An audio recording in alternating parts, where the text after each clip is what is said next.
we're in the middle of Stoke-on-Trent. We're just waiting for the lock to be set for us, and we've just come out of I think it was Cockshuck's Lock, and just on the lock landing there was an abandoned boat, which made things difficult for anybody coming down to land on the lock landing. And then lo and behold, we get here and there's another one in the same pound, so we have gone in front of it. It wasn't causing too much of a problem, but it's they're a bit like abandoned cars, aren't they? Burnt out, stolen cars. This is two in the same pound in about half a mile that we've encountered, and I don't quite know the story behind this one, but it doesn't look in very good shape, and it's causing a obstruction on the lock landing.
Travelling north from Etruria, we passed through Burslem and Middleport, and there are many old pottery buildings that were once fine buildings employing lots of people, and they're so dilapidated now, and it's such a sad sight.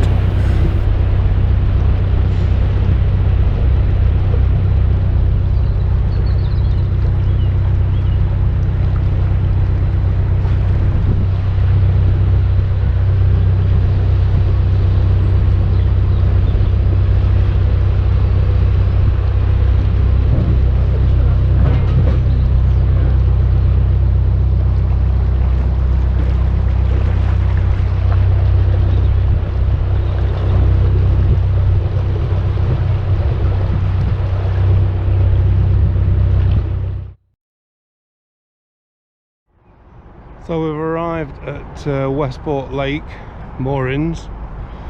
It's 2 o'clock and we've done for the day, which is good. We've gone through Stoke-on-Trent without incident. 6 locks today, 4 hours cruising. So we're going to have some lunch now because we've not eaten yet. We thought we'd get here and get moored up and then we can relax. Took the chimney off this morning before we set off because it was lovely sunshine. Needless to say, the chimney's been reinstated and a fire's been lit. So up there, about 20 minutes walk according to the footpath sign, is Harecastle Tunnel, so that's where we're going tomorrow. So that'll be a bit of excitement for us. Must admit there's not a lot of excitement coming from Stoke-on-Trent, but there's very few boats about. And I mean, last time we came here this mooring was full all the way down.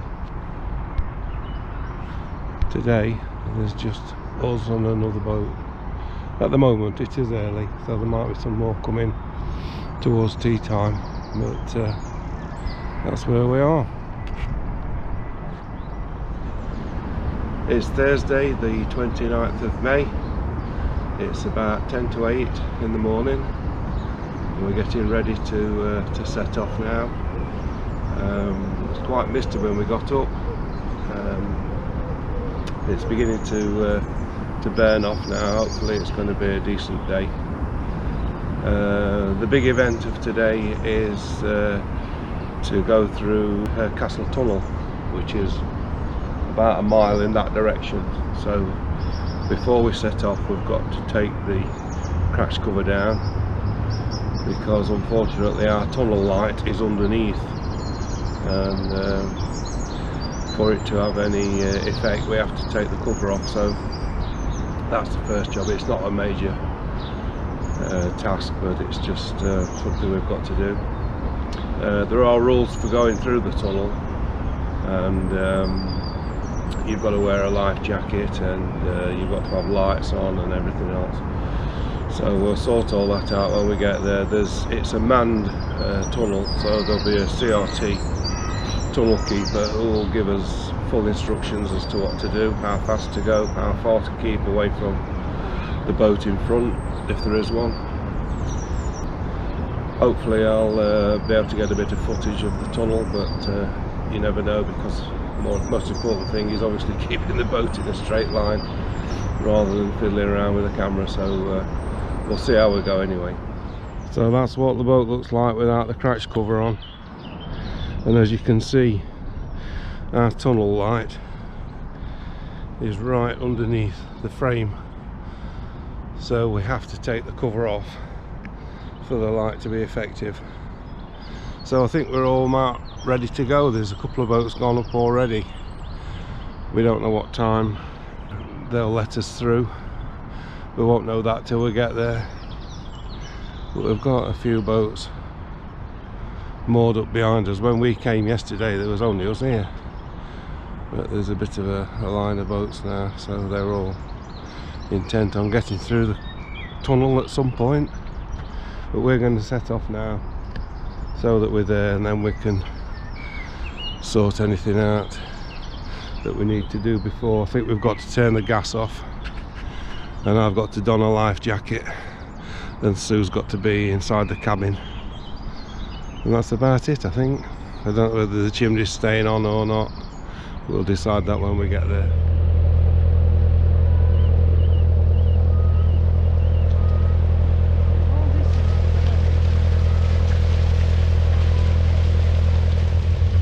Just mooring up, and there's one coming out the tunnel as we get here, so there's probably going to be a procession of boats, possibly, I don't know, but there's a queue here, and it looks like the CRT man is now coming to give us some instruction. The original Harecastle Tunnel, which was built by James Brindley, was completed in 1777, and it took 11 years to complete. It was 1¾ miles long, and it didn't have a towpath, so the boats had to be legged through, which meant lying on the roof of the boat and walking along the roof of the tunnel to propel the boat forward. Meanwhile, the horses were walked over the hill and down the other side to await the boat coming out from the north end of the tunnel. As the canal got busier, this became a really slow process, and it was a major bottleneck on the canal system. So Thomas Telford was commissioned to construct a new tunnel, a parallel tunnel, and this was completed in 1827, and this is the one that we're going to go through. After the second tunnel was completed, the canal was worked on a one-way system, so one tunnel was used for the northbound traffic and the other tunnel was used for the southbound traffic, and this freed up the congestion that was caused by the single tunnel. Brindley's original tunnel suffered from a lot of mining subsidence, and it was eventually closed in the 20th century, and now only the Telford tunnel is used. So it's us next. Just waiting for the signal.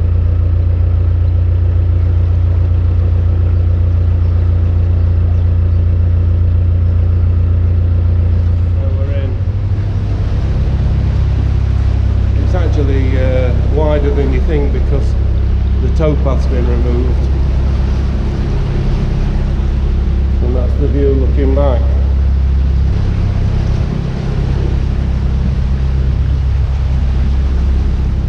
So I've got a little lamp on the deck which is shining on the wall of the tunnel, so that's helping gauge where we are. But there's loads of headroom at the minute, but I think later on it gets lower, so just got to be aware of that. We're about halfway through now and the bore is getting smaller, the headroom is getting lower, and these fluorescent dot signs, but where they've lined the wall of the tunnel, indicate a lowering of the headroom, so you just got to be mindful to keep your head down as you go through. But we're doing alright. I can't tell whether I'm catching up with the bloke in front or not, but I can see him. I think I might be catching him up, so we'll ease off a bit.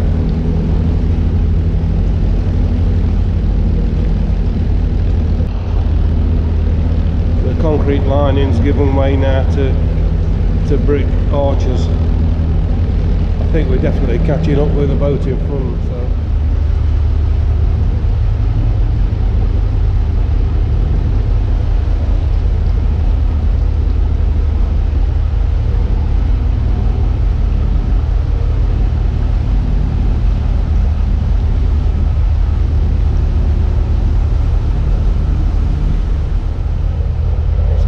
Getting narrower and lower.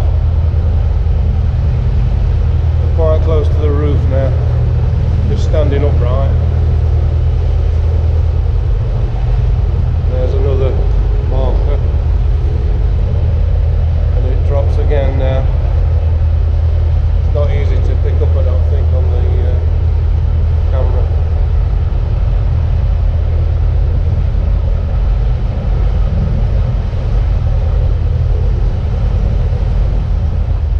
Low now.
It's widening out again now.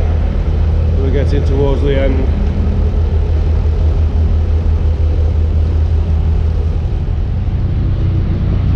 We're approaching the exit now.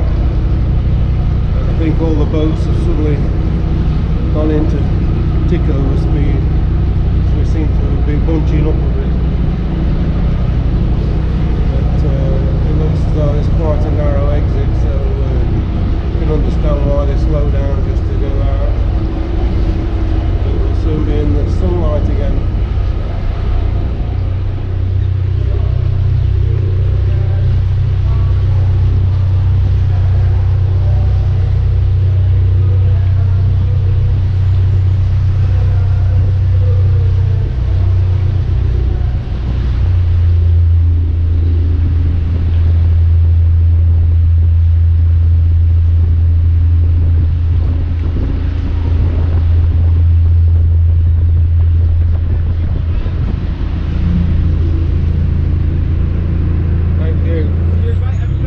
Yes, thank you.